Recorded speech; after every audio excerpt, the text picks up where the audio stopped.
The WNBA has a problem.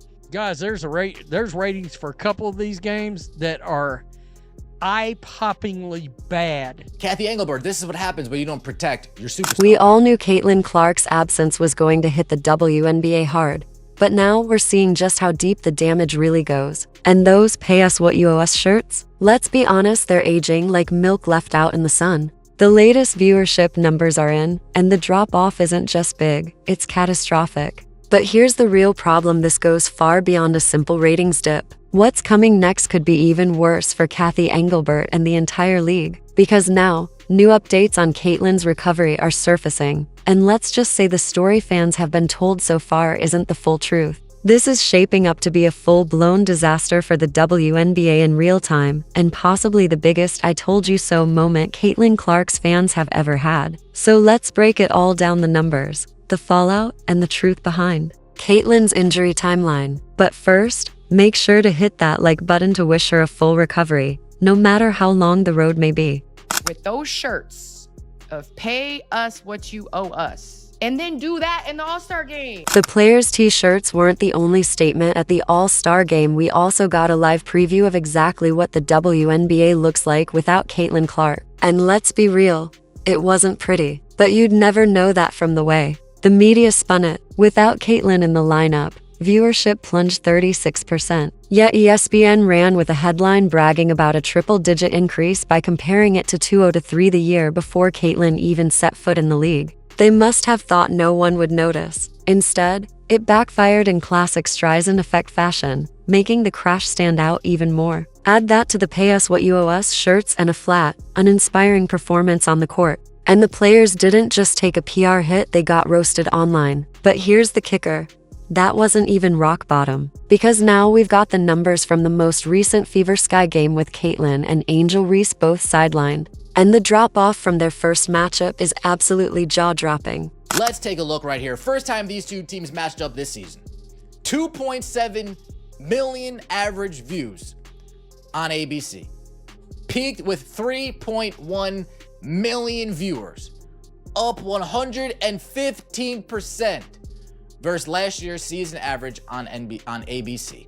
Even though Caitlin and the Fever surged forward in 2024 while the Sky were trending the other way, the WNBA still locked them in for 5 head-to-head matchups this season. The first one, a ratings bonanza. Millions tuned in. But the moment Caitlin went down, the freefall began. From 2.7 million viewers in the opener to 1.9 million in the rematch, and then just 1.5 million in their third meeting, each game bleeding more of the audience. And now, the numbers have sunk even lower.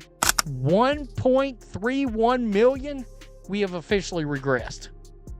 We have went way backwards, which is slightly above the average national TV viewership for Fever games this year. But it also is the least watched of the 8 Chicago and Indiana games since 2024. That's right, only 1.3 million viewers tuned in for the latest Fever Sky game. And while on paper that might sound respectable, in context it's a disaster. That's 1.4 million fewer people than their first meeting, a collapse of over 50%. To put it in perspective, even the preseason exhibition against the Brazilian national team pulled the exact same 1.3 million viewers, and that was before the season even tipped off. But here's the real kicker. These Fever Sky matchups aren't just any games. They're the crown jewels of the schedule, the WNBA's marquee showcase, the ones casual fans actually circle on the calendar. And if even those are tanking this hard, it tells you everything about the league's current freefall. The WNBA has a problem. Because it seems with Caitlin Clark out, not only are the Indiana Fever games losing their steam, not only is the marquee matchup against the Chicago Sky losing its steam, that's the marquee matchup this league has to offer casual fans. You go up to anybody in the streets, name 2 WNBA players. One is always going to be Caitlin Clark, and the second is usually going to be Angel Reese. Maybe you'll get a Sabrina, maybe. But usually it's going to be those 2. Now, sure, for the Fever, these matchups against a struggling Sky team have been a blessing. They've padded the win column and given Indiana a much better shot at the playoffs. But beyond that, the truth is hard to miss. The casual fans, the millions who tuned in just for Caitlin Clark, are tuning out until she's back. And that raises a question the league probably doesn't want asked. Is that why her injury updates have been so vague? Every status report feels like it's holding something back. The more you look at it, the less it feels like transparency, and the more it feels like the WNBA is trying to keep hope alive for ticket sales, for TV ratings, and for everything in between. 1.4 million people checked out. That's not a trend that the WNBA is excited about. That's a trend that Kathy Engelbert would say, hey, Fever, hey, Lynn Dunn, hey, Kelly, hey, Amber, can you guys start dangling that Caitlin Clark return like you used to do? You know, before Caitlin Clark gave a statement and you guys were hands off. Can you guys, just string them along a little bit more? We want to get these ratings back up. Lately, we've seen Game Time decision listed next to Caitlin Clark's name. Yet Stephanie White admits she's not even practicing fully. So what's the point? It's not about accuracy, it's about hope. That little phrase keeps fans hanging on, thinking maybe today's the day she returns. Because the second people know she's officially out, tickets get dumped, trips get scrapped, and millions vanish from team and local revenues. And when the next set of league-wide ratings drop, you'll see exactly why they're playing this game. The truth is simple. No Caitlin, no interest? Sun vs. Aces Sunday, 180,000 views. Dream vs. Mercury Sunday, 160,000 views. Now, if the growth is as substantial as the ladies in the Players Association want you to believe, if the growth is as big as the ladies in the WNBA Players Association want you to believe, as the old guard wants you to believe, these 180s, these 160s would be at least 300,000. At least 300,000 on NBA TV, right? These numbers aren't just bad, they're unprecedented, and not in the way the league would hope. We're talking 160,000 viewers. Even by NBA TV standards, that's brutal. Paige, Angel, take your pick, none of them can pack their own arenas. And those arenas are already 2 or 3 times smaller than an NBA venue. At this point, it's not even up for debate. Between the All-Star Game flop and the league-wide ratings crater, the WNBA's dependence on Caitlin Clark isn't just obvious, it's flashing in neon lights. And now, fans, casual viewers, and analysts alike are unloading on the league, with Commissioner Kathy Engelbert taking the brunt of the heat. Kathy Engelbert, this is what happens when you don't protect your superstar. This is what happens when you don't protect your cash cow. This is what happens when you allow gambling to run rampant in your league. I just had to throw that in there because that's what's taking place. This is what happens when you have referees call fouls one way for one individual and not the other way for the other individual. If Caitlin Clark had the same whistle that Paige Beckers had, Caitlin Clark would still be playing till this day. The Indiana Fever would be a top three seed right now. And that's where Kathy Engelbert really finds herself cornered. Everyone's been ripping her for refusing to fix the officiating, even as coaches, analysts, and top players have begged for change. They're not asking for much, just consistency. Call the obvious fouls. Protect the players who are actually driving interest. Instead, it feels like the refs go out of their way not to give Caitlin or anyone on the Fever those calls, while handing out superstar whistles elsewhere. Just listen to Sophie Cunningham talk about the treatment Paige Buchers gets. It's night and day. That double standard isn't just frustrating, it's a credibility problem. Fans see it, players know it, and the silence from the commissioner's office makes it worse. I love Paige to death. Do not get me wrong. I think, I think she's a hell of a player and, would love to play with her one day. But those refs were giving her every freaking whistle last night. You literally couldn't touch her. And that shit is so annoying to me. And if you're going to do that, then give it to our guards. I just hate the inconsistencies. Or we know she's a good rookie and, she's going to get some whistles. But, to get the treatment she got last night was crazy. Yeah. Crazy. Calls.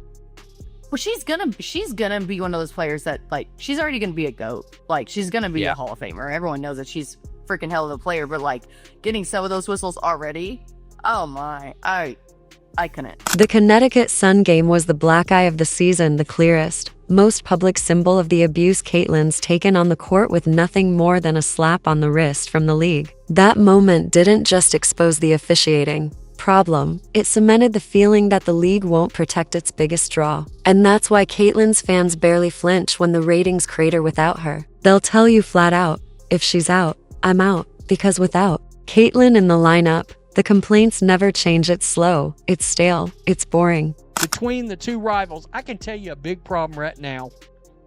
Watchability. These games are not fun to watch right now. And honestly, some of the games with Caitlin Clark were not fun to watch. We were talking about this the other day. And Stephanie White, her offensive style, that basketball's play style, it's much harder to watch on TV than Christy Sides was. I'm just being honest. It's not nearly as entertaining of basketball as we saw last year. And now we've officially hit the danger zone for the WNBA. The latest updates on Caitlyn's status? Not the kind of news the league wanted. Yeah, she might look fine in a few polished social clips, even casually juggling a soccer ball, but looking fine and being game ready are two completely different realities. Behind the scenes, the word is she's nowhere close. And that means this absence isn't just a matter of a couple more games, it could stretch into weeks, maybe even the rest of the regular season. Every day she's sidelined, the WNBA's biggest engine of ratings, ticket sales, and relevance sits idle. And with her stuck on the bench, the league's momentum is slipping right through its fingers. Scott Agnes is one of the people named in Christine Brennan's book as basically an in-the-know person that is around the team, so he knows more than we do. And someone said, just can't wait till Cece's back. She's the most dynamic electric player in the WNBA. Great job, Lexi. Have patience at least several more weeks. So everyone's kind of expecting the 22nd as a return, because they're playing, I think that they play on like the 18th and the 22nd. They have a 4-day break. I think everyone's expecting the 22nd as a return. Like several more weeks and you're into the playoffs. Like, Stephanie White was saying that she's not done anything with the team. Like, she's not even shooting around with the team. I'll be honest, I don't love Scott Agnes calling part of Caitlin Clark's fanbase the dark side. But let's not forget, this is a guy who's around the fever every single day. He's plugged in, and now he's saying Caitlin will be out several weeks. And let's cut through the spin. Several doesn't mean 1 or 2. It means 3 minimum. Here's the issue: there's less than a month left in the regular season. Stephanie White already admitted Caitlyn isn't even in full practice yet. Do the math. Fans and analysts are starting to say the quiet part out loud. Caitlin Clark might actually be done for the year. If I'm their coach, she needs to practice for at minimum a week. At the minimum, she needs to be doing everything in practice for at least a week before you throw her back in the mix. Now, you're going to throw her back in the mix when all of these teams are at peak condition, and we already know what happens when Caitlin Clark gets back out on the court. Teams play defense on her differently. They play extra physical with her. There's all of these different factors that come into play. That's why I'm sort of leaning to the point of maybe Caitlin should be out for the rest of the season. Maybe this season is just done for her. Maybe it doesn't make sense for her to come back into the mix if the Fever aren't contenders. Are the Fever contenders at this point? I'm just not so sure. Do you risk another injury that can again compound and turn into something else down the line? If you caught Caitlyn's sit down with Sabird, one moment stood out above the rest. She admitted she feels pressure to play, not from her coaches, not from her teammates, but from the fans. And the last time she let that pressure in, it pushed her back onto the floor before her body was ready. This time, things are different. Her mom stepped in with a message only a parent can deliver. Slow down. You've already given everything to your team, to the league, to the fans. Now it's time to put yourself first. And Caitlyn's listening. No rushing, no shortcuts, no false deadlines. Right now, there's no timeline for her return. So I think that's been like the hardest part, has just been like the stop and go of everything. Like, yeah. And also like with the type of injuries that I've dealt with, like there's no real, it's not like 6 weeks. All right, you're coming back for the Connecticut Sun game on August all about how you 30th feel in the moment. Or whatever. It's like, how do you feel? Like, and even like when I have been back, like I don't know how I'm gonna feel the next day after playing, like when you're dealing with like these type of injuries. This is why there's a very real possibility that everyone from the Fever front office to the league itself already knows Caitlin Clark could be done for the rest of the regular season, maybe even the year. They just can't say it because Admitting it outright would be financially devastating. And the timing couldn't be worse. NFL preseason, college football, even meaningless exhibition games are already outdrawing the WNBA. At this point, more people are betting on the color of the rubber giveaways tossed into the stands than on the games themselves. The league is in serious trouble, and that's bad news for both players and owners. Because the more obvious it becomes that the WNBA can't survive without Caitlin Clark, the less leverage players have heading into the next CBA. And that's why more and more insiders believe this is barreling toward a strike. But here's the cold reality. A strike wouldn't just hurt the WNBA. It could finish it. Either way, if you're the WNBA, you cannot afford a strike. You cannot afford a canceled season. This league doesn't have enough of a dedicated fan base to survive a canceled season. Think about what's happening with the WNBA right now. They're in the latter stages of the regular season. No one's really talking about it. Outside of winged wieners flying on the court, no one's talking about the WNBA. I enjoy watching Caitlin Clark as much as anyone. But let's be honest, if a strike happens, the casual fans will disappear and they won't be coming back. We've seen this story before in leagues like the MLB and the NHL, where work stoppages or major disruptions took away years of progress and momentum. The difference is those leagues had long histories and huge fan bases to fall back on, while the WNBA is still balancing on shaky ground. Even with Caitlin, there's no real guarantee the league would fully recover, and after the way her supporters have been treated, often labeled as problematic or worse, there isn't going to be a rush back to the arenas. In fact, plenty of people would watch the ratings collapse and call it karma. That's the real danger here. Caitlin's injury hasn't just slowed down the fever, it has pulled back the curtain and exposed the reality of the entire WNBA. And when the dust finally settles, the only thing keeping it alive might be the NBA's financial backing, just like it has been from the very start. If you're still watching at this point, drop a goat in the comments because that's exactly what you are for sticking around. Thanks for watching.